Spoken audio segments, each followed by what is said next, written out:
حکومت کل تک وفاقی آئینی عدالت کے قیام کی خواہش مند، 27ویں آئینی ترمیم آج منظور ہونے کا امکان۔ ذرائع کے مطابق ترمیم پر قومی اسمبلی میں آج دوبارہ شروع ہوگی، جس میں حکومت پرعزم ہے کہ شام تک یہ ترمیم ایوان سے منظور کرا لے گی۔ سینئر عہدیدار کا کہنا تھا کہ جیسے ہی یہ ترمیم قومی اسمبلی سے منظور ہوگی، یہ بل صدر مملکت کو دستخط کے لیے بھیج دیا جائے گا اور اس کے بعد یہ ترمیم باضابطہ طور پر آئین کا حصہ بن جائے گی۔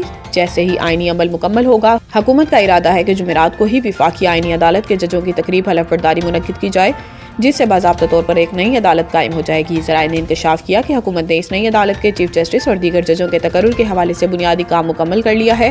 عدالت میں ججوں کی ابتدائی تعداد کا تعین صدارتی آرڈر کے تحت ہوگا، جبکہ مستقبل میں ججوں کی تعداد میں اضافے کا فیصلہ ایکٹ آف پارلیمنٹ سے ہوگا۔ 27ویں آئینی ترمیم کے تحت صدر مملکت وزیر اعظم کی ایڈوائس پر وفاقی آئینی عدالت کے ججوں کا تقرر کریں گے۔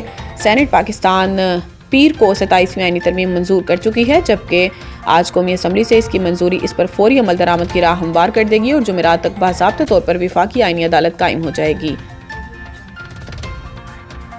خواجہ آصف نے افغانستان میں کارروائی کا عدمیہ دے دیا۔ انہوں نے اس بات کا اظہار ایک نجی نیوز چینل کے پروگرام میں کیا، جہاں انہوں نے افغانستان کی جانب سے مداخلت کے حوالے سے سنجیدہ تحفظات کا اظہار کیا۔ خواجہ آصف نے واضح کیا کہ پاکستان دہشت گردی کے بڑھتے ہوئے واقعات کو نظر انداز نہیں کرے گا اور اگر افغانستان میں دہشت گردوں کی پناہ گاہوں کا معاملہ مزید بگڑا تو پاکستان بھرپور جوابی کارروائی کرے گا۔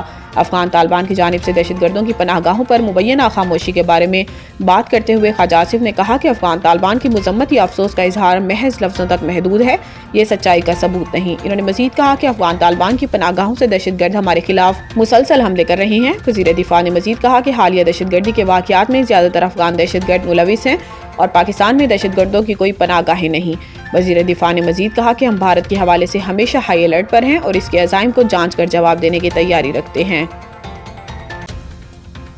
دہشت گردی کی نئی لہر، آئی جی کے پی کا حساس مقامات کی سیکیورٹی بڑھانے کا حکم۔ دہشت گردی کی نئی لہر کے باعث آئی جی پولیس نے خیبر پختونخوا میں حساس مقامات کی سیکیورٹی بڑھانے کا حکم دے دیا۔ آئی جی پولیس ذوالفقار حمید نے آر پی اوز اور ڈی پی اوز کو خصوصی ہدایت جاری کرتے ہوئے دہشت گردی کی نئی لہر کے باعث سیکیورٹی کا ازسرنو جائزہ لینے کا حکم دیا۔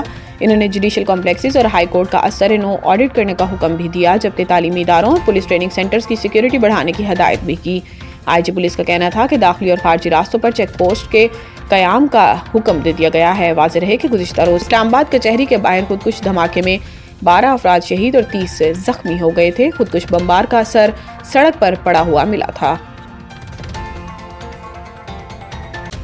کیڈٹ کالج وانا پر حملہ آور تمام خوارج کو جہنم واصل کر دیا گیا۔ سیکیورٹی ذرائع کے مطابق کیڈٹ کالج پر حملہ آور ایک خودکش کے علاوہ 4 خوارج کامیاب آپریشن کر کے جہنم واصل کیے گئے۔ سیکیورٹی ذرائع کے مطابق اس وقت کالج کی بلڈنگ کو بارودی سرنگوں کے خطرے کی وجہ سے کلیئر کیا جا رہا ہے۔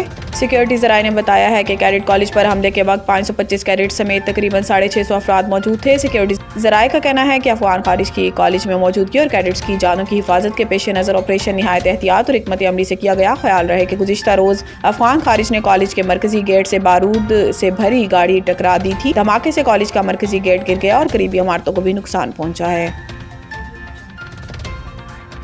پنجاب میں اسموکر راج لاہور کا آلودہ ترین شہروں میں دوسرا نمبر۔ عالمی ماحولیاتی ویب سائٹ کے مطابق صوبائی دارالحکومت کا ایئر کوالٹی انڈیکس 455 تک جا پہنچا۔ لاہور کے علاقے راوی روڈ کا AQI 855، پنجاب یونیورسٹی کے اطراف 742، ماڈل ٹاؤن 682 اور ساندا کا 618 ریکارڈ کیا گیا۔ محکمہ موسمیات کے مطابق شہر کا کم سے کم درجہ حرارت 12 جبکہ زیادہ سے زیادہ درجہ حرارت 26 ڈگری سینٹی گریڈ ریکارڈ کیا گیا۔ ہوا میں نمی کا تناسب 65% تک جا پہنچا۔ ہوا کی رفتار 5 کلومیٹر فی گھنٹہ ریکارڈ کی گئی۔ اس کے علاوہ پنجاب کے دیگر شہروں بہاولپور کا ایئر کوالٹی انڈیکس 620 تک پہنچ گیا ہے۔ ملتان میں 571، فیصل آباد 418 اور گجرانوالہ میں AQI 340 ریکارڈ کیا گیا۔ دوسری جانب بھارتی دارالحکومت دہلی دنیا کا آلودہ ترین شہر ہے۔ AQI 761 ریکارڈ کیا گیا ہے۔ 2026 کا ورلڈ کپ آخری ہوگا، رونالڈو نے ریٹائرمنٹ کا عدمیہ دے دیا۔ غیر ملکی میڈیا کے مطابق کرسٹیانو رونالڈو نے منگل کو ایک انٹرویو میں کہا کہ وہ جلد ریٹائر ہو کر اپنی فیملی کے ساتھ وقت گزارنا چاہتے ہیں۔ رونالڈو نے ہنستے ہوئے کہا کہ میرے لیے جلد کا مطلب 10 سال ہے، مذاق کر رہا ہوں، میں ابھی بہت لطف اندوز ہو رہا ہوں۔ فٹ بال میں جب آپ ایک خاص عمر تک پہنچ جاتے ہیں تو مہینے تیزی سے گزرتے ہیں۔ رونالڈو نے ریٹائرمنٹ کا عدمیہ دیتے ہوئے بتایا کہ وہ 1 یا 2 سال میں فٹ بال سے ریٹائرمنٹ لے لیں گے۔ انہوں نے کہا کہ میں اس وقت بہت اچھا محسوس کر رہا ہوں، گول کر رہا ہوں، رفتار اور تیزی برقرار ہے، لیکن حقیقت یہ ہے کہ جب میں کہتا ہوں جلد تو اس کا مطلب شاید 1 یا 2 سال ہے۔ رونالڈو نے تصدیق کی کہ اگلے سال امریکہ، کینیڈا اور میکسیکو میں ہونے والا ورلڈ کپ ان کے انٹرنیشنل کیریئر کا آخری ورلڈ کپ ہوگا۔